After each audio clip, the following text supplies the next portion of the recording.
હત્યા કરી નાખવામાં આવી છે, એની બેન પણ એવું કહી રહી છે કે મારા ભાઈની હત્યા કરી નાખવામાં આવી છે. અને એક બાજુ જે ગણેશ ગોંડલના સમર્થનમાં છે એ લોકો એવું કહેવું છે કે ગણેશ ગોંડલ એ દિવસથી ઘરની બહાર નીકળ્યા જ નથી, એમનું કોઈ એવું સીસીટીવી ફૂટેજ જ નથી જે એવું સાબિત કરી શકે કે ગણેશ ગોંડલ દ્વારા હત્યા કરવામાં આવી હોય. દુશ્મની નીકાળવા માંગતું હોય એવું પણ બની શકે, કારણ કે રાજકારણમાં દુશ્મનો તો હોય જ છે, બરાબર છે. એટલે ક્યાંક ને ક્યાંક ગણેશ ગોંડલના નામ પર કોઈ દુશ્મની નીકાળી રહ્યું હોય એવું પણ લાગી રહ્યું છે. અને હંમેશા તો તમે બીજા લોકોની જિંદગીમાં બે રંગ જિંદગી કરીને તમે આવી રંગોની હોલી ખેલો એ ગૃહપ્રધાન કેટલા યોગ્ય? હિસ્ટ્રી જે છે તે બધા કેસને આપણે ભેગા કરીએ ને તો પણ આપણને રંગ લગાવવાનું જે મન થવું જોઈએ ને હોળીના સમયે એ પણ ન થવું જોઈએ. તમારી તો આખી સરકાર છે, તો સરકાર આટલો કોઈ પણ દીકરીને હોય કે દીકરાને હોય ન્યાય આપવામાં આટલો પાછી કેમ પડે છે એ ખબર નથી. મોટો પ્રશ્ન છે. પણ જેવા તે ધારાસભ્ય બને છે, સાંસદ બને છે એટલે અમને માથા ઉપર સિંહાસનનો તો બોજ હોય જ છે, પણ સિંગડા પણ લગાઈ જાય છે. એટલે જ્યારે ચાલે ત્યારે એના ગટરનું પાણી દેખાય છે, ના ગંદકી દેખાય છે, રોગો નથી દેખાતા, કંઈ જ નથી દેખાતું, ખાલી દેખાય છે તો એમની એસી વાળી એકદમ લક્ઝુરિયસ એમની ઓફિસ. તમે શું કરો છો? તમે કોને સત્તામાં આપી રહ્યો છો? પછી આપણે ગાંડા કહેવાય કે આપણે આશા રાખીએ કે આવા લોકો આપણને ન્યાય અપાવશે? આજે ટુ ધ પોઈન્ટમાં મુદ્દા વિશે વાત કરવી છે, જે મુદ્દાને કારણે રાજકારણ ગરમાવું છે. આજે મુદ્દા પર વાત કરવી છે જે અમરેલી લેટર કાંડનું હજી રહસ્ય છે બહાર નથી આવ્યું, ગોંડલનું જે રહસ્ય છે બહાર નથી આવ્યું. તમે છોટાઉદેપુર જોઈ લો, ધંધુકા જોઈ લો, તમે એવા ઘણા એવા કિસ્સાઓ બન્યા છે જેનું રહસ્ય હજી સુધી અકબંધ છે. શું એ રહસ્યનો આજ સુધી તાર મળશે કે નહીં, એ વિષય પર ચર્ચા કરવી છે. નમસ્કાર, હું મુસ્કાન અને આપ જોઈ રહ્યા છો લાઈવ 24 ન્યૂઝ ગુજરાત. અને હાલમાં ગુજરાતમાં જે રીતે વાત કરવામાં આવે તો સૌરાષ્ટ્રનું રાજકારણ જે છે તે સૌથી ગરમાયેલું જોવા મળી રહ્યું છે. સૌરાષ્ટ્ર કેમ રાજકારણમાં પોઈન્ટમાં જોવા મળી રહ્યું છે, કેન્દ્રમાં જોવા મળી રહ્યું છે, તે અંગે આજે સમગ્ર વિશ્લેષણ કરવું છે, એનાલિસિસ કરવું છે. અમારા સ્પેશિયલ શો ટુ ધ પોઈન્ટમાં સ્વાગત છે તમારું લાઈવ 24 ન્યૂઝમાં. હું છું મિક્ષુ ઠક્કર આપણી સાથે. આપણે અન્ય મુદ્દાઓ પર વાત કરતા પહેલા ગોંડલ ઉપર વાત કરવા માંગીશું, કારણ કે હાલમાં જે રીતે વાત કરવામાં આવે તો સૌથી વધુ રાજકારણનો કેન્દ્રિત વિષય ગુજરાતમાં સૌથી ચર્ચિત વિષય ગોંડલ વિષય છે, જેમાં પહેલાથી જ વાત જો કરવામાં આવે તો જે રાજકુમાર જાટ જે યુવક ગુમ થયો અને એના 2 દિવસ બાદ તેના પિતાનો વિડીયો સોશિયલ મીડિયામાં મુસ્કાન વાયરલ થઈ ગયો. સમગ્ર મીડિયામાં પણ રાજકુમાર જાટના પિતાનો વાયરલ થઈ રહ્યો હતો વિડીયો, અને તેમાં તેમણે પોતાની આપવીતી જણાવી હતી કે મારો પુત્ર અને હું જ્યારે આપણા જે ગોંડલના હાલના ધારાસભ્ય ગીતાબેન જાડેજા તેમજ પૂર્વ ધારાસભ્ય જયરાજસિંહ જાડેજાના ઘર આગળથી હું અને મારો દીકરો રાજકુમાર જાટ પસાર થઈ રહ્યા હતા, તે દરમિયાન આ જયરાજસિંહ જાડેજાના માણસો આવ્યા, મારી સાથે બબાલ થઈ, અમને માર્યો અને તે સમયથી જ મારો પુત્ર રાજકુમાર જાટ ગુમ થઈ ગયો છે. આ રીતનો મુસ્કાન વિડીયો વાયરલ થયો અને એના 2 થી 3 દિવસ બાદ એવા સમાચાર જોવા મળ્યા કે જેમાં પોલીસે એવું જણાવ્યું કે રાજકુમાર જાટની જે ડેડ બોડી મળી આવી છે અને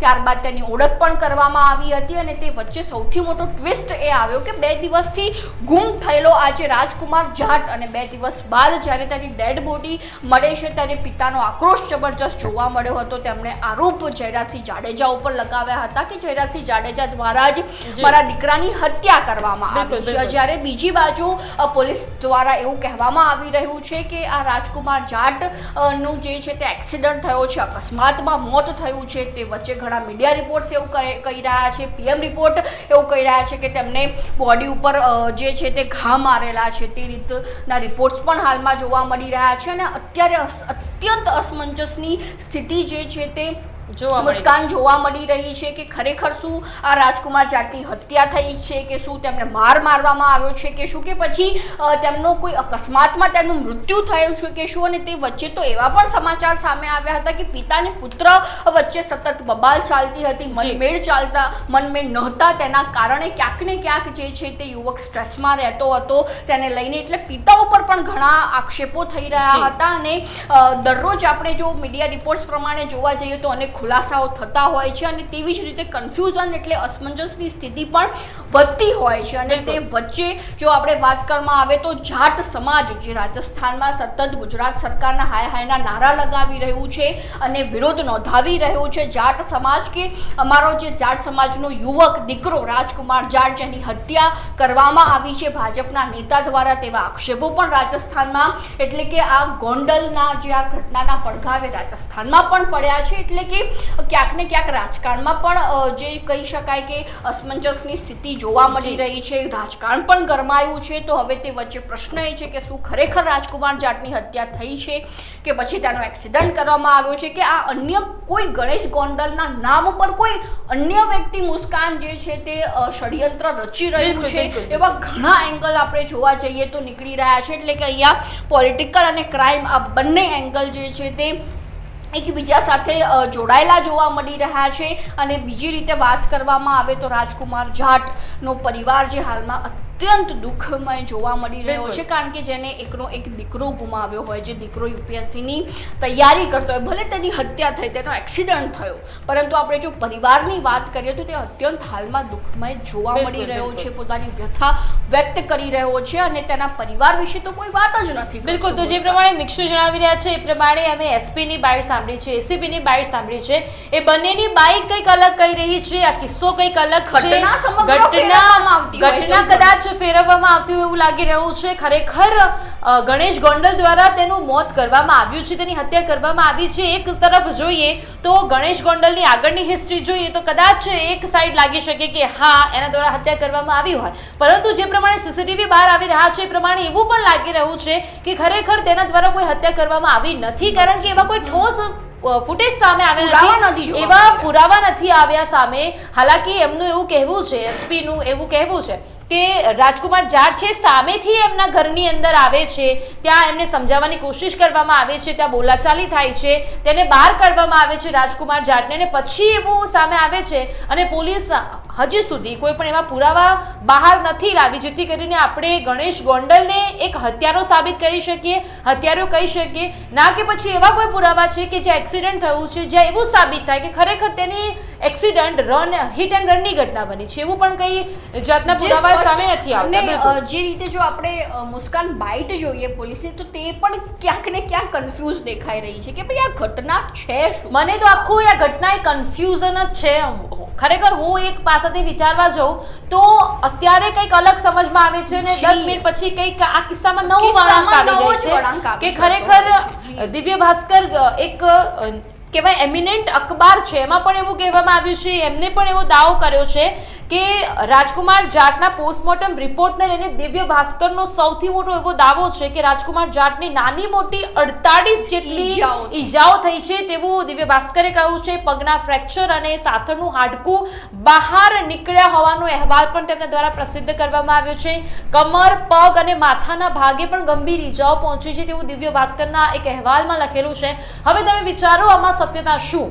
આખરે એક્સિડન્ટ થયો હોય તો શરીરના કોઈ પણ એક અંગ પર ડાયરેક્ટ આપણને વધારે પડતી ઈજાઓ થાય, પરંતુ જે પ્રમાણે દિવ્ય ભાસ્કરે આક્ષેપ લગાવ્યા છે એ પ્રમાણે એવું લાગી રહ્યું છે કે ખરેખર તેને ઢોર મારવામાં આવ્યો છે અને આખી ઘટના એક કહેવાય કે નવા વળાંક ઉપર પહોંચી ગઈ છે કે આખરે આમાં સત્ય અને રતનલાલ જે રટણ કરી રહ્યા છે કે મારા દીકરાને મારવામાં આવ્યો છે, તેની હત્યા કરી નાખવામાં આવી છે. એની બેન પણ એવું કહી રહી છે કે મારા ભાઈની હત્યા કરી નાખવામાં આવી છે. અને એક બાજુ જે ગણેશ ગોંડલના સમર્થનમાં છે એ લોકો એવું કહેવું છે કે ગણેશ ગોંડલ એ દિવસથી ઘરની બહાર નીકળ્યા જ નથી, એમનું કોઈ એવું સીસીટીવી ફૂટેજ જ નથી જે એવું સાબિત કરી શકે કે ગણેશ ગોંડલ દ્વારા હત્યા કરવામાં આવી હોય. મિક્ષુ જી, જે રીતે મુસ્કાન વાત કરવામાં આવે તો હાલમાં જો રાજકારણમાં જોવા જઈએ તો ગણેશ ગોંડલનું નામ ખૂબ જ મોટું છે અને જયરાજસિંહ જાડેજાનું નામ પણ ખૂબ જ મોટું છે. પેઢીઓથી તેમનું સૌથી મોટું નામ જોવા મળી રહ્યું છે. એટલે કે જો આપણે ત્રીજો એંગલ નીકાળીએ તો ક્યારેક કોઈ ત્રાહિત વ્યક્તિ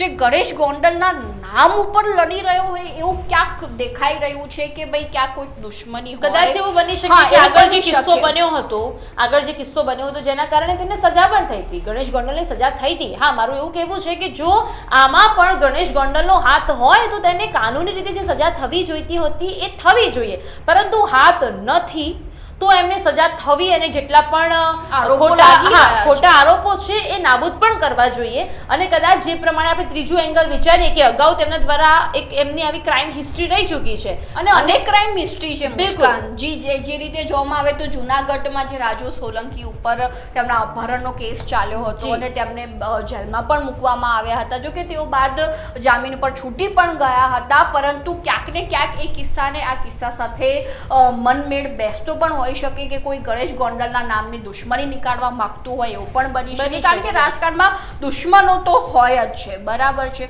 એટલે ક્યાંક ને ક્યાંક ગણેશ ગોંડલના નામ પર કોઈ દુશ્મની નીકાળી રહ્યું હોય એવું પણ લાગી રહ્યું છે. અને હંમેશાથી ગણેશ ગોંડલની ક્રાઇમ હિસ્ટ્રી એટલે કે જયરાજસિંહ જાડેજા આ પરિવારની ક્રાઇમ હિસ્ટ્રી રહી જ છે. અને જે રીતે વાત કરવામાં આવે તો ગણેશ ગોંડલનું નામ રાજકારણમાં ખૂબ જ મોટું છે, તેમના પિતાનું નામ પણ ખૂબ જ શું આમ આપણે જોવા જઈએ તો આના ઘણા બધા પાસા નીકળી શકે એમ છે, ઘણા બધા એંગલ આમાં આપણે વિચારી શકીએ એમ છીએ, કારણ કે હિસ્ટ્રી બંનેની ખબર છે. રાજકુમાર જાટ જે મૂળ રહેવાસી રાજસ્થાનના છે, આખા જાટ સમાજમાં રોષની લાગણી જોવા મળી રહી છે, કારણ કે એમને એમના સમાજનો એક દીકરો ગુમાવ્યો છે. પછી હત્યાથી ગુમાવ્યો હોય, કોઈ અગમ્ય કારણોસર ગુમાવ્યો હોય કે પછી આકસ્મિક કારણોસર ગુમાવ્યો હોય, પરંતુ કોઈ પણ બહોળો સમાજ હોય તો એમની અંદર રોષની લાગણી છે. એક પિતાએ પોતાનો દીકરો ગુમાવ્યો છે, એટલે એક આની જગ્યાએ ગણેશ ગોંડલની જગ્યાએ કોઈ બીજા ઉપર એમને શક હોય તો એ વ્યક્તિ એના પર પણ પ્રતિ આક્ષેપો કરવાનું છે, કારણ કે એને દીકરો ગુમાવ્યો છે. પછી એની જગ્યાની બેન હોય, એની માતા હોય, આક્ષેપો પ્રતિ આક્ષેપો થવાના છે, પરંતુ સત્યતા ત્યારે જ સાબિત થશે જ્યારે તેના ઠોસ પુરાવા આવશે સામે. હાલાકી આગળ રાજકોટમાં જે સંજય સોલંકી એટલે રાજેશ સોલંકીના અપહરણમાં જે કહેવાય કે ગણેશ ગોંડલને જેલના સળિયા પાછળ જવું પડ્યું હતું, એને ઠોસ પુરાવા હતા, નજર દેખાતું હતું કે ગણેશ ગોંડલનો આમાં હાથ છે. પરંતુ આપણે ખાલી પડીકા ફેંકીને ગણેશ ગોંડલને આરોપી છે તેવું સાબિત થઈ જતું નથી, પરંતુ હા એસપી અને એસીપી જે પ્રમાણે કહી રહ્યા છે પ્રમાણે આખો કેસ એક અકસ્માતિક ઘટનાને કારણે તેનું મોત થયું હોય તેવું લાગી રહ્યું છે. અને આ બધાની વચ્ચે આ કિસ્સો આપણે સાઈડમાં મૂકીએ, કારણ કે આ કિસ્સો આપણને ખૂબ કન્ફ્યુઝ કરી રહ્યો છે. મને તો ખૂબ કન્ફ્યુઝ કરી રહ્યો છે કિસ્સો. આખરે કિસ્સામાં વાંક કોનો છે, કોને મારી નાખ્યો છે, શું છે એ હકીકત હજી બહાર આવે તેમાં સમય લાગે એમ છે. પરંતુ આ બધાની વચ્ચે મારે એ વિષય પર વાત કરવી છે કે આજે હોળીનો પર્વ છે, અને હોળીના પર્વ પર જે વિધાનસભામાં જે હોળીનો પર્વ ધામધૂમથી મનાવવામાં આવ્યો છે એના પર થોડું મને ખટકે છે, કારણ કે ધંધુકામાં જે કિસ્સો બન્યો એની સુધી હજી ન્યાય નથી મળ્યો. એ દીકરાને એ તરુણ નામના 9 ધોરણમાં અભ્યાસ કરતા વિદ્યાર્થીને ન્યાય નથી મળ્યો. ત્યાં તમે બીજી તરફ જુઓ તો આપણે અમરેલીમાં જે લેટરકાંડ થયો, પાયલ ગોઠીને હજી સુધી ન્યાય નથી મળ્યો. આપણે મર્ચન્ટ કોલેજમાં જુઓ, એ દીકરીને હજી સુધી ન્યાય નથી મળ્યો. અત્યારે આ ન્યાય નથી મળ્યોની લાઈનો કેટલી બધી છે. તો તમે બીજા લોકોની જિંદગીમાં બે રંગ જિંદગી કરીને તમે આવી રંગોની હોલી ખેલો, એ ગૃહપ્રધાન કેટલા યોગ્ય? જી, જે રીતે મુસ્કાન વાત કરવામાં આવે તો આ જેટલા બી કહી શકાય કે નેતાઓ જે છે તે ગઈકાલે આપણે તેમના વિડીયોઝ જોયા હશે, તેમના ફૂટેજ જોયા હશે, જેમાં તેઓ હર્ષોલ્લાસ સાથે હોળી રમી રહ્યા હતા, રંગોથી હોળી રમી રહ્યા હતા, પરંતુ તેમને ક્યાંક એકવાર વિચાર ન આવ્યો કે અમરેલી કાંડમાં જે પાયલ ગોટી જે નિર્દોષ દીકરીનો સરઘસ નીકાળવામાં આવ્યો હતો, ત્યારે બીજી બાજુ આ મર્ચન્ટ કોલેજમાં કે જે કોલેજના ત્રાસથી જે છે તેને આત્મહત્યા કરી દીધી હતી, છતાં પણ આજ સુધી જે છે કોઈનું નામ બહાર નથી આવ્યું. તે કેસને દબાવી દેવામાં આવ્યો છે. એના પરિવાર ઉપર શું વીતતી હશે, અને બીજી બાજુ ધંધુકામાં જે કેસ બન્યો તેને આ બધા જ હિસ્ટ્રી જે છે તે બધા કેસને આપણે ભેગા કરીએ ને તો પણ આપણને રંગ લગાવવાનું જે મન થવું જોઈએ ને હોળીના સમયે એ પણ ન થવું જોઈએ. બિલકુલ. અને આ બધા રાજકારણની લાગણી હોવી જોઈએ. અને આ નેતાઓ એ ખબર નથી પડતી, બીજાને ન્યાય નથી આપતા, એને ન્યાય ન મળે ત્યાં સુધી જે પીડિત પરિવાર છે એમનો તો આખો જિંદગીનો જે રંગ છે ફીગો પડી જાય. અને ત્યાં તમે જુઓ ભાઈ, કેટલી સરસ રીતે હોળી રમાય છે. ત્યાં તો મને કોઈ નેતા જેવું લાગતું જ નથી, સામાન્ય પોળમાં જાણે રમાતી હોય હોળી એમ. ભૂપેન્દ્ર પટેલ પણ સાથે છે, ગૃહપ્રધાન સંઘવી પણ સાથે છે, અને એ તો શું કૌશિક વેકરિયા, જેના કારણે અમરેલીમાં આટલું લેટરકાંડ સર્જાયું છે, પાયલ ગોટી આટલી બદનામ થઈ છે, એ ભાઈ આવીને અહીંયા હોળી રમે છે. તો તમે વિચારો, આટલા બોઘા બરાડા પાડીને આપણો ફાયદો પણ શું, જ્યારે ગૃહપ્રધાન સાંભળતા નથી, મુખ્યમંત્રી સાંભળતા નથી, અને કૌશિક વેકરિયા પણ ત્યાં આવીને હલ્દી રમે છે. આખરે આ લોકો સાબિત શું કરવા માંગે છે? કાં તો એ લોકો આપણને મૂર્ખ બનાવી રહ્યા છે, કાં તો આપણે એમની વાહવાહી કરવામાં આપણો સમય બરબાદ કરી રહ્યા છે. જે રીતે મુસ્કાન વાત કરવામાં આવે આવે તો હાલમાં આ નેતાઓ જે રીતે રંગોથી રમી રહ્યા છે હોળી, તે જોઈને એવું લાગી રહ્યું છે કે ખરેખર નેતાઓમાં ભાવના, લાગણી નામની જે વસ્તુ રહી છે કે નથી રહી, એ ખૂબ મોટો પ્રશ્ન હાલમાં બની રહ્યો છે. કારણ કે આ ઘટનાઓ તો છે જ મુસ્કાન, જે હાલમાં સતત આપણને પીડા પણ આપી રહી છે, દુઃખ પણ આપી રહી છે, પરંતુ બીજી બાજુ કેટલી દીકરીઓ પર દુષ્કર્મ થાય છે. અને સૌથી મહત્વની બાબત તો એ છે કે નાની નાની બાળકી, 4-5 વર્ષ, 6-7-8 વર્ષની બાળકી ઉપર દુષ્કર્મ થાય છે, પરંતુ તેમના નામના વરઘોડા પણ નથી નીકળતા. તો અને અહીંયા બીજી બાજુ વિધાનસભામાં નેતાઓ હર્ષોલ્લાસ સાથે, સરસ મજા સાથે એકબીજા સાથે રંગ લગાવી રહ્યા છે. પાણી જે છે તે ત્યાં સરસ બધા એકબીજા નેતાઓ જે છે તે હર્ષોલ્લાસ સાથે હોળી રમી રહ્યા છે, એકબીજાને રંગ લગાવી રહ્યા છે, મોજ મજા મસ્તી કરી રહ્યા છે. તો દીકરીઓનો વિચાર નહીં આવ્યો. બિલકુલ, બીજા લોકોને સજામાં મૂકીને પોતે મજા કરી રહ્યા છે. અને જે આરોપી છે એમને સજા આપતા નથી, અને આરોપી હાલાકી પણ ખુલ્લેઆમ ફરે છે, કારણ કે છે તો બધા એક જ પાર્ટીના, એક જ થાળીમાં જમવાવાળા લોકો બધા છે, પરંતુ આ બધાની વચ્ચે પીસાય છે આમ જનતા. તમે હોળી રમો, તમે ધૂળેટી રમો, તમે દિવાળી મનાવો, તમે ગમે તે અન્યથા કોઈ પણ તહેવાર હોય સાથે મનાવો. તમે મને એટલી ખબર પડે છે કે કોઈ પણ એક ફિલ્ડ છે, જેમ કે અમારી ફિલ્ડ છે, તો અમે બંને સારા એવા મિત્ર છીએ, તો અમે મોજ મસ્તી ધમાલ અમે બંને સાથે કરી શકીએ, એ અમારો હક છે. તમે રાજકારણીય નેતાઓ છો, તમે પણ મોજ મસ્તી ધમાલ સાથે કરી શકો, એ તમારો હક છે.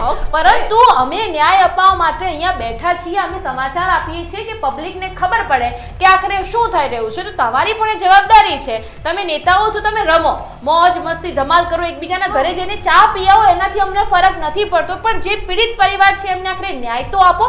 અને અમે 2 જણ છીએ, તમે તો આખું ગ્રુપ છો, તમારી તો આખી સરકાર છે, તો સરકાર આટલો કોઈ પણ દીકરીને હોય કે દીકરાને હોય ન્યાય આપવામાં આટલો પાછી કેમ પડે છે એ ખબર નથી. મોટો પ્રશ્ન છે મુસ્કાન. અને જે રીતે વાત કરવામાં તો સૌથી જે સેન્સિટિવ બાબત જે છે દીકરીઓની સેન્સિટિવ બાબત છે, જેમાં સતત દુષ્કર્મો વધતા, અને આપણે તો જે રાજકારણીઓ હોય એમના માથા પર તો સૌથી મોટો વધુ ભાર હોવો જોઈએ, કારણ કે ગુજરાતની 6.5 કરોડની પબ્લિક ને કેવી રીતે સુરક્ષા રાખવી, કાયદો અને વ્યવસ્થા કેવી રીતે જાળવવા, તેની ફરજ એ રાજકારણીય નેતાઓની છે. આરોપીને કેવી રીતે ન્યાય આપવો, અને લોકો જે છે તે પોતાનો સંપૂર્ણ વિશ્વાસ મૂકીને એ નેતાઓને વોટ આપતા હોય છે કે ના ભાઈ અમારી જે છે અમારી સુરક્ષા જળવાઈ રહેશે, રાજ્યમાં કાયદો વ્યવસ્થા જળવાઈ રહેશે, અમને પ્રાથમિક સુવિધાઓ મળશે.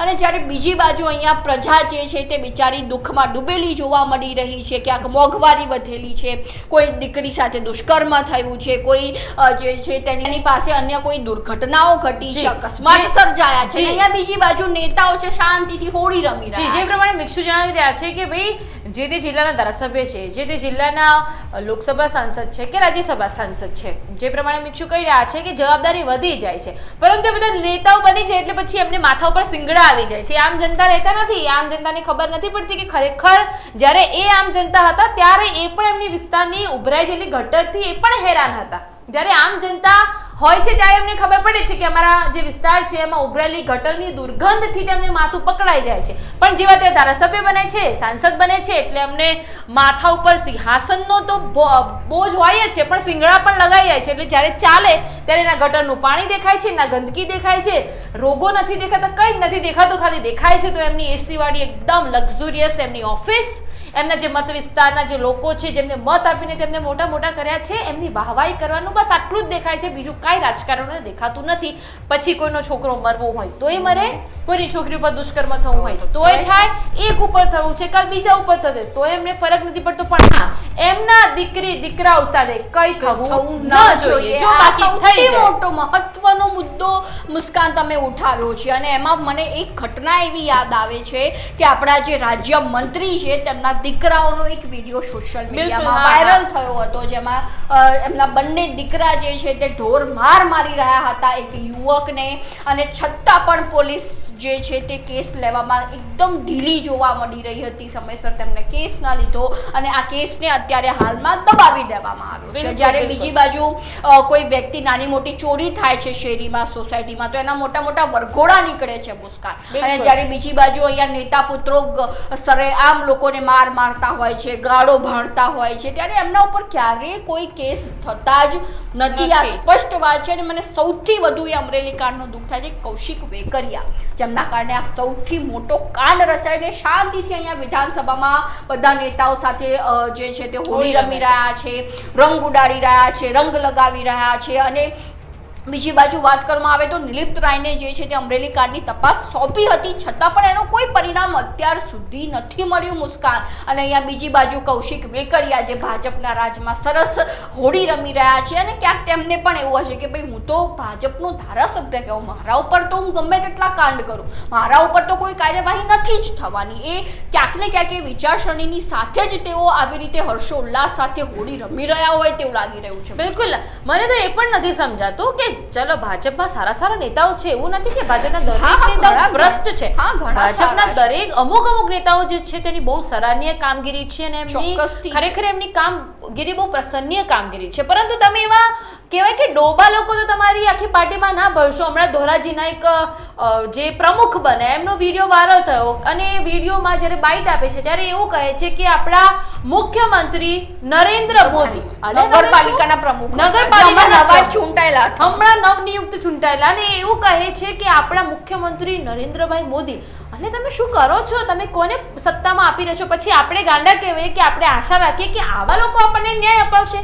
શું આવા લોકો પાર્ટીમાં હશે ને પછી એ સોચશે કે ખરેખર રાજકુમાર જાટની કોને હત્યા કરી છે? શું આવા લોકો સોચશે કે પછી પેલી ઉર્વશી શ્રીમાળીની હત્યા કોણે કરી છે? શું આવા લોકો સોચશે કે જે ધંધુકામાં તરુણ નામના દીકરો જે બિચારો એનું મોત થઈ ગયું એ હરેસમેન્ટના કારણે, રેગિંગના કારણે, પછી આપણે આવા લોકો પર આશા રાખીને બેસી જઈએ તો પછી કદાચ તો ગુજરાતની જનતા જ ગાંડી કહેવાય કે જેને વોટ આપીને આટલા મોટા કર્યા છે એવા ડોબા જેવા લોકોને કે જેમને એટલી નથી ખબર. વડોદરાના એક કોર્પોરેટરની વાત કરું, એમને પૂછવામાં આવ્યું કે આપણા ત્રિરંગામાં કલર કયા હોય છે, તો એમને કહી દીધું કેસરી, સફેદ ને લીલો. સૌથી પહેલા કયો હોય છે? તો કે સફેદ. સૌથી વચ્ચે કયો હોય છે? તો કે કેસરી. સૌથી છેલ્લો કયો હોય છે? તો કે ગ્રીન. અલ્યા બાળ મંદિરમાં ભણતા હોય લોકોને ખબર હોય કે આમ યાદ રહી ગયું કે કેસરી, સફેદ ને લીલો યાદ રહી જવું જોઈએ, ગોખી લેવું જોઈએ. આ તો આપણા ગુજરાતના માન સન્માન પર ઠેસ પહોંચે, આપણા ભારતના નાગરિકો પર ઠેસ પહોંચે ને જેમની નિમણૂક કરી છે તો ગાંડા જ કહેવાય કે વડોદરાના એવા કોર્પોરેટરની નિમણૂક કરવામાં આવી કે જેને ત્રિરંગાના કલર નથી ખબર. સારું કર્યું એ નથી પૂછ્યું કે વચ્ચે આવે છે અને શું કહેવાય ને એમાં કેટલા પારા છે. હા, સાચી વાત છે મુસ્કાનજી, ચોક્કસ. અને ક્યાંક ને ક્યાંક મુસ્કાન જોવામાં આવે તો હવે લોકો પણ જે છે તે આ બધા જ આવા કોર્પોરેટરો, આવા નેતાઓ સાથે ટેવાઈ ગયેલી છે. એમનો સ્વભાવ પણ એવો બની ગયો છે, હા ભાઈ નેતાઓ તો આવા જ રહેવાના, એ અભણ જ રહેવાના, જેમને ખબર નથી જ. એ મુસ્કાન સ્પષ્ટ હવે એ લોકોના સ્વભાવમાં વણાઈ ગયું છે કે ભાઈ નેતાઓને કઈ જ ખબર ન પડે, બધા નેતાઓ એવા જ હોવાના છે. એટલે ક્યાંક ને ક્યાંક આ સતત જે છે તે ચાલી રહે છે ને બધાની વચ્ચે છે ને નેતાઓ ફાવી જાય છે મુશ્કેલ કે હા ભાઈ પ્રજા ઠીક છે, હવે પ્રજા તો અમને જ ચૂંટે છે, 30 વર્ષથી અમારી સરકાર છે એટલે અમે આવવાના જ છીએ, અમે કામ કરીએ કે ન કરીએ બધી જ જગ્યાએ અમારી જ સરકાર. અને તેમાં પણ જો આપણે સ્થાનિક સ્વરાજ્યની ચૂંટણી જે છેલ્લે ગઈ તેમાં બધી જગ્યાએ ભગવો લહેરાયો, જે ભાજપનો સૌથી મોટો રેકોર્ડ હતો, જેમાં કોંગ્રેસ સાફ થયેલી જોવા મળી હતી. એટલે કે આપણે જે રીતે સતત ચૂંટણીઓ થોડા સમયથી આવતી રહી તેમાં પણ સ્પષ્ટ જોવા મળી રહ્યું કે એમાં તે ચૂંટણી દરમિયાન વચ્ચેના સમયગાળા દરમિયાન ઘણા કાંડ થયા, નથી થયા એવું નથી મુસ્કાન, છતાંય બધી જ ચૂંટણીમાં છે ને ભાજપ જ જીતે છે અને નવા રેકોર્ડ બનાવતી જાય છે. એટલે ક્યાંક ને ક્યાંક હવે નેતાઓ પણ સમજી ગયા છે કે હવે કાંડ થાય કે ન થાય, પ્રજા તો અમને જ ચૂંટવાની છે, એટલે મોજ કરો, મસ્તી કરો, તહેવાર આવે એટલે શાંતિથી ઉજવો, બાકી બીજા દીકરાઓ કે દીકરીઓને જે થવું હોય એ થાય. બિલકુલ. તો આ બધાની વચ્ચે તાત્પર્ય ફક્ત એ છે અને એ જ સવાલ પૂછવો છે મારે સરકારને કે શું એ 9મા ધોરણમાં અભ્યાસ કરતા તરુણને શું તમે ન્યાય અપાવી શકશો? શું એના પરિવારજનોમાં તમે જે હોળી રમી છે એ પ્રકારની હોળી એ રમી શકશે? શું એટલું ઝડપી તમે ન્યાય અપાવી શકશો? શું ઉર્વશી શ્રીમાળીની હત્યા થઈ છે એમાં હજી સુધી જે આરોપીઓ છે તેને બેલ પર છોડી દેવામાં આવ્યા છે, શું એમને કડક સજા તમે અપાવી શકશો? શું પાયલ ગોટીનું માન સન્માન અને ગુજરાતની અસ્મિતા પર લાંછન લાગ્યું છે એ માન સન્માન શું પાયલ ગોટીને તમે પાછું અપાવી શકશો? એવી સક્ષમતા છે? એ સક્ષમતા હોય તો જ તમે જે પદો તમારી પાસે અત્યારે છે એ માટે તમે લાયક છો. શું રાજકુમાર જાટ જેની હત્યા થઈ છે કે આકસ્મિક કારણો છે, શું એનું સત્ય સાચું બહાર લાવી શકશો? સચોટ વિશ્લેષણ હા, થવું જોઈએ. સાચું જે સચ્ચાઈ છે, હું એ વસ્તુથી બહુ પરે છું કે એની હત્યા થઈ છે, કોને કરી છે, એનું અકસ્માત થયું છે, કેવી રીતે થયું છે, હિટ એન્ડ રનની ઘટના બની છે, વસ્તુ બાજુમાં છે, પણ ખાલી તમે સત્યતા બહાર લાવી શકશો કે આખરે આની પાછળ શું ગણેશ ગોંડલનો હાથ છે, શું ખરેખર તેના હિટ એન્ડ રનની ઘટના બની છે. સત્યતા ખાલી બહાર તમારે લાવવાની છે, એટલી આશા અમે તમારી પાસે રાખીએ છીએ. આવા જ સળગતા મુદ્દાઓ સાથે ફરી એકવાર તમારી સાથે આવીશું. અને જે રીતે મુસ્કાન વાત કરવામાં આવે તો ગણેશ ગોંડલ હોય કે એમને હત્યા કરી હોય કે હત્યા ન કરી હોય મુસ્કાન, પરંતુ આપણી માંગ એટલી છે કે સચોટ માહિતી બહાર આવી જોઈએ. માત્ર અમરેલી કાંડ જેવું ન થવું જોઈએ કે હા ભાઈ સરકારે મોટી મોટી વાત કરી નાખી કે અમે સચોટ વિશ્લેષણ કરીશું, અમે સચોટ માહિતી આપીશું, અમે સચોટ પરિણામ આપીશું અને ત્યારબાદ તે કેસને દબાવવામાં આવે. બસ અમારી માંગ એટલી. અમે ગણેશ ગોંડલ ઉપર કોઈ આરોપ નથી લગાવતા કે ના અમે કોઈ પોલીસ તંત્ર ઉપર આરોપ લગાવતા, પણ અમારી માત્ર માંગ એવી છે કે સચોટ વિશ્લેષણ હાલમાં બહાર આવવું ખૂબ જ જરૂરી છે. તો આવી ચોક્કસથી માહિતી જોવા માટે, રાજકીય એનાલિસિસ જોવા માટે અને આવી ક્રાઇમની કેટલીક ઘટનાઓ જોવા માટે ચોક્કસથી અમને ફોલો કરતા રહો. લાઈવ 24 ન્યૂઝને જો તમે હજુ સુધી સબસ્ક્રાઇબ નથી કર્યું તો હાલ જ તેને સબસ્ક્રાઇબ કરી દેજો. જી નમસ્કાર.